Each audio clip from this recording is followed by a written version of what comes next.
It seems like batteries are a hot topic these days. You can't get away from them. They're in your cell phones, your computers, of course in the car, and the technology is evolving. So I grabbed Bruce Essig with Odyssey to give me the lowdown on what goes on inside your boxes. Okay, Kevin. So on the Odyssey battery, we're able to build a battery in a very different way. We use pure virgin lead. The big benefit of pure virgin lead is that you don't have grid corrosion.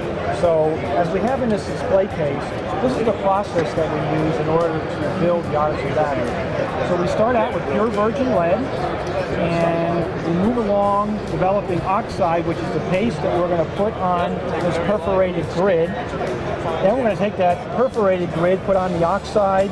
We're going to work into a positive and negative plate. We're then going to stack those plates together with this AGM absorbed glass mat separator pad to make our 2-volt cell of assembly. Then we're going to cast on our intracell connectors. Now this is what makes Odyssey really special. On the extreme version, the intracell connector goes up and over the cell wall partition, and then we have this real unique weld that's done with a plasma gas welder. So we maintain our cross-sectional area. That means we can get the full power from every cell pack out to that really cool brass terminal, and that's unique for Odyssey. Traditional batteries, that post is made out of lead. Lead's not a real good current conductor, so that brass terminal really gets the power out of the battery. And then we're going to screw on our SAE terminal and ultimately have our finished product. Now this is real special plastic. It's a polycarbonate polyester, and they make windscreen for motorcycles because it's 9,200 PSI impact resistant. Then we're going to epoxy the cover on, and you see those little pods there. Those welds are going to be epoxied into the bottom of that cover so that when this battery is fully assembled, mechanically it's almost indestructible because all those intercell welds are epoxied in the bottom of the cover. So the battery has tremendous power, and unique feature of Odyssey, it's dual purpose. Great cranking power, and it's a deep cycle battery like you would get for a trolling motor battery on a bass boat. All right, starting at the beginning, tell me about pure virgin lead. What is it?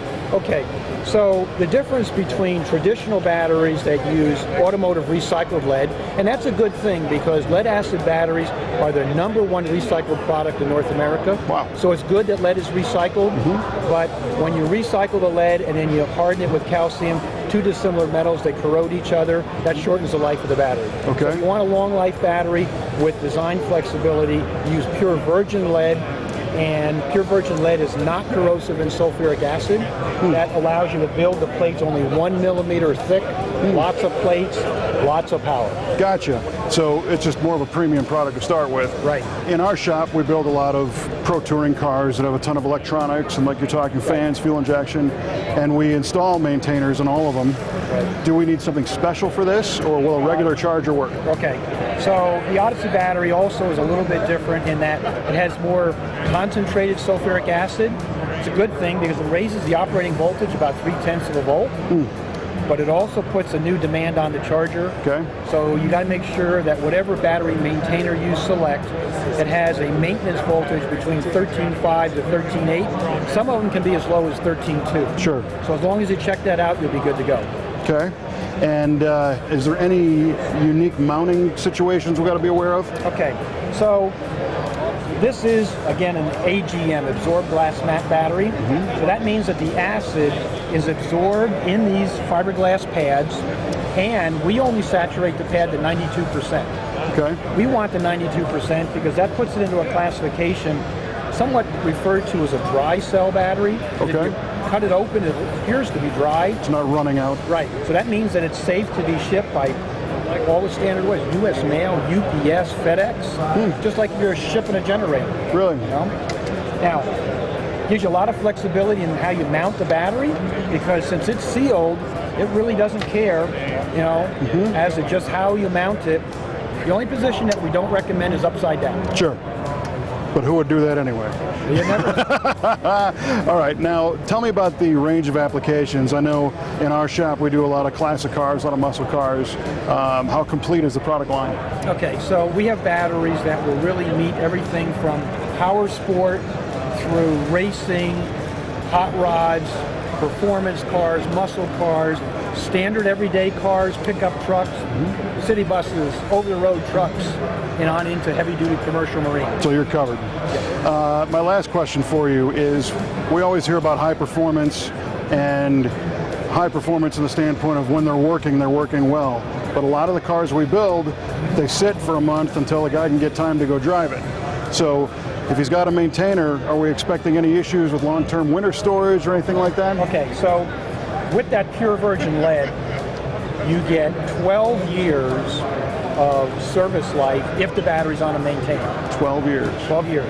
Now, if you want to prolong that, charge up the battery, pull the negative cable, and now the battery has a 2-year shelf life. Really? To a 50% state of charge.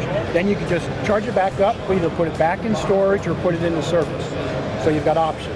And no special song and dance on recharging it and kind of bringing it back from shelf storage? Other than the fact that Odyssey likes a lot of charging amperage, good voltage. We would like to see deep cycle voltage around 14.7. Okay. A lot of your chargers will run around there. Yeah. Don't go above 15 volts because if you go above 15, you run the risk of outgassing the battery. Remember, it's a dry cell. And it's sealed. Yeah, we don't want to lose any water because that's valuable. Right. But a lot of flexibility on the charging, a lot of flexibility as far as storage. You can either maintain it or just let it sit open circuit because we don't have that galvanic grid corrosion like regular batteries. Yeah, there's nothing worse than, in our case, we go through a long restoration and then put the battery back in and hit the key in front of the happy customer and nothing happens. We get a lot of customers that, for some reason, they buy the battery before they build the car. I've seen it. I don't recommend it, but I've seen it, all of a sudden, like, wow, time to put the battery in the car. Now, if it was a conventional battery, it would be dead. Yeah. Because it doesn't have that storage. But Odyssey has that 2-year storage. Put it in the car, give it a freshening charge, start her up, ready to go. Where can people learn more about the Odyssey batteries? Best place is the website, odysseybattery.com. Make sure it says the official manufacturer's site. All the literature, all the specifications, great videos, everything's on the site. Very cool. Bruce, thank you for your time. Kevin, Learned a lot. Thank you very much. Yep. Thanks a lot.